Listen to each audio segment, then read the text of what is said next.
everybody, it's me, Krista. Welcome back to my channel if you've been here before. If not, welcome for the very first time to my little art corner here on YouTube.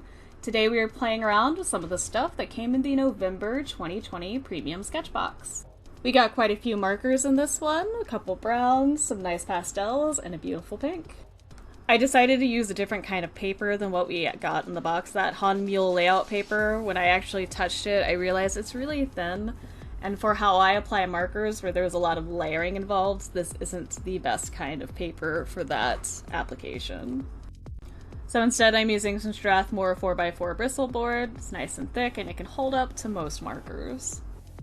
I got my sketch in using a mechanical pencil. For this one, because of the colors, I couldn't really figure out what I wanted to go with. I thought of maybe doing a vulture, but it hit me when I was playing Dead by Daylight. I just bought the pig character that I should draw the pig, also known as Amanda from Saw. After getting my sketch in, I started using the Faber-Castell Pitt Artist Pen in that bright pink, and then I used the Copic sketch marker in Barley Beige to help lighten it up. I also pulled in the blending marker that we got, which was a Spectra blender pen. Naturally, I always want to pull in black for outlining, just because it's what I normally do, but I did decide to use that Kiritake Zig Menso brush pen in Sepia to do most of the line work. I also used the Mon Ami Color Twin brush markers in the blue, the green, and the gray to get some shading in, and all of these colors work really beautifully together. It's a wonderful palette. It's very soft, but it can also be a little grungy, and I like that combo. For her top, I did pull in that pink marker again, and I also used that blender to be able to lighten it up. That's the best use that I could find for this blender. It doesn't work very well for blending the different colors together. I pull more of that Mon Ami blue color into her hair just to create a little bit of variation in the color. I needed to wait until that brown was a little drier. I did notice that the Mon Ami were able to pull up the other colors I already had down pretty easily, so just be careful if you use them because of that. Just be aware that they can pull up previous layers, even if they are dried. I didn't want to leave the background white, so I decided to pull in that blue Mon Ami marker into the background, and then I pull in the green over top of it.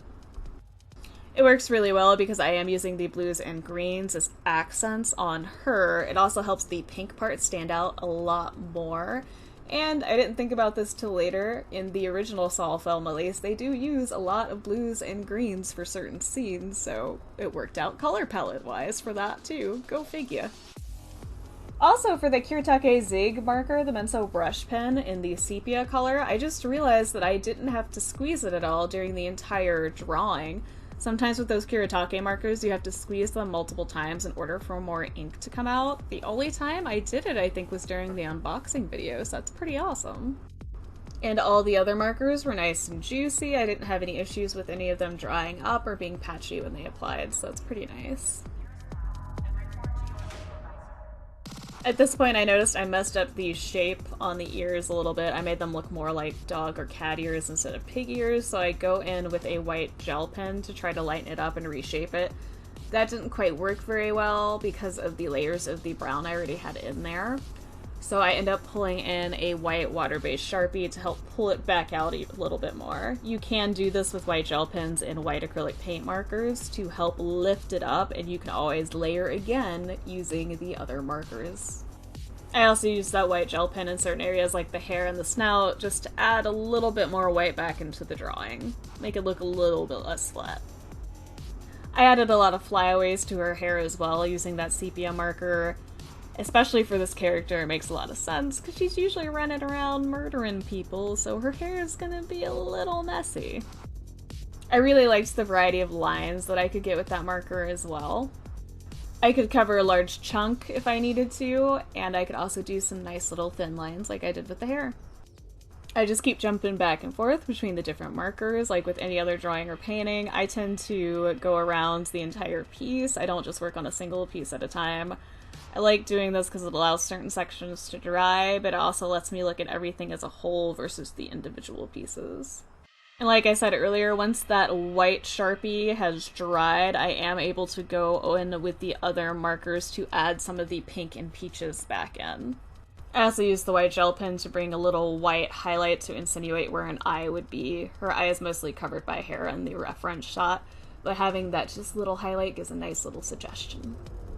And at this point, I'm just adding the finishing touches. I really liked the markers in this month's box. I thought they worked very well together, and I really enjoyed the colors together. And this shot is a little more accurate of what the colors actually look like.